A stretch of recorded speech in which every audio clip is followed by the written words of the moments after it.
Привет! Во втором уроке изучения казахского языка на латинице мы узнаем, какие слова мягкие, а какие твердые, и как это влияет на то, какие окончания и суффиксы мы добавляем к словам.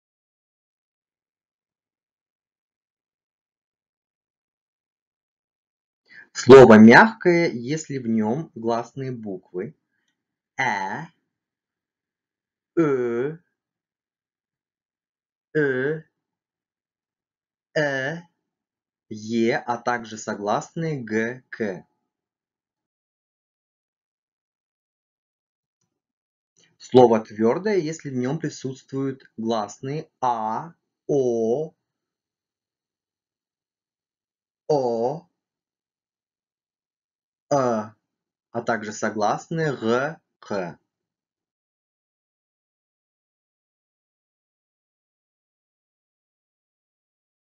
Принцип продления слова. Мы добавляем к нему окончания или только с твердыми гласными, или только с мягкими гласными, ориентируясь на гласную в последнем слоге слова. Рассмотрим мягкие слова на примерах. Есік, жүрек, емші, тіл, жігіт, әже, пәтер, дәрігер.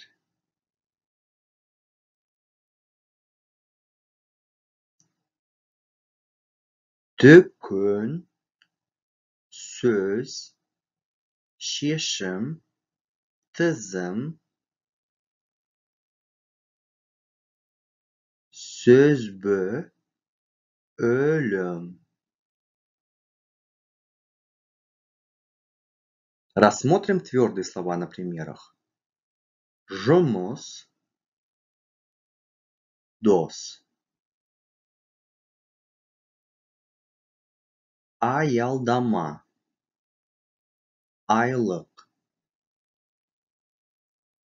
Қоян, табыс.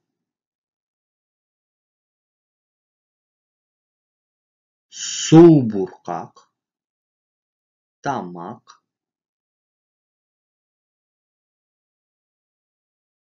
Шығарма, сұрақ, сағат.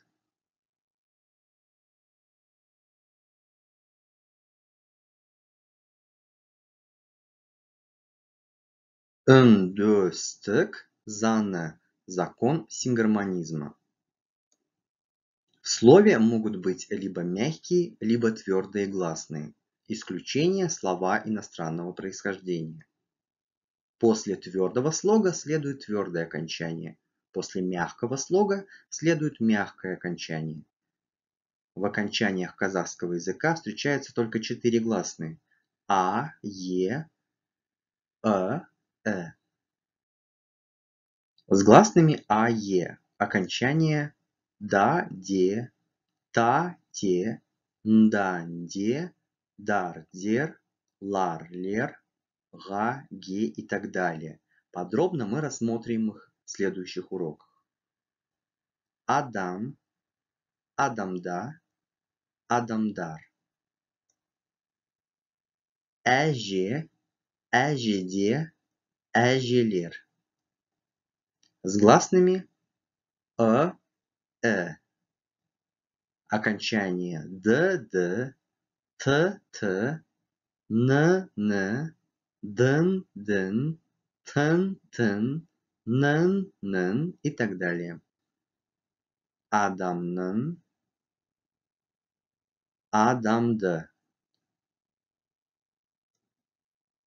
Әженің, әжені.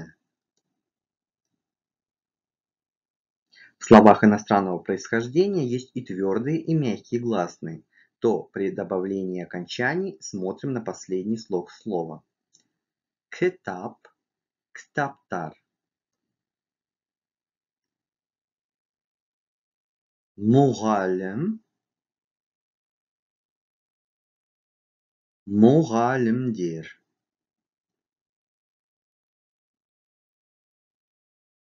Большинство исключений или просто особенностей связано с заимствованными из русского языка словами, но об этом как-нибудь потом. Порядок следования окончаний. Первым окончанием всегда идет множественное число. Адам, адамдар. Дөкөн, дөкөндер. Вторым притяжательное окончание. Твое, мое, наше и так далее. Адамдары,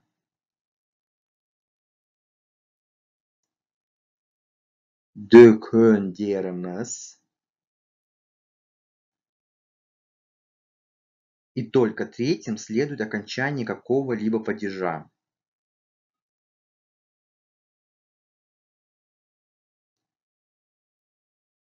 Сағаттарынан,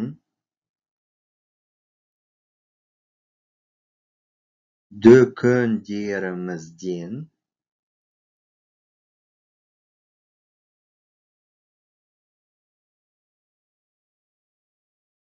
бөлмелерінде.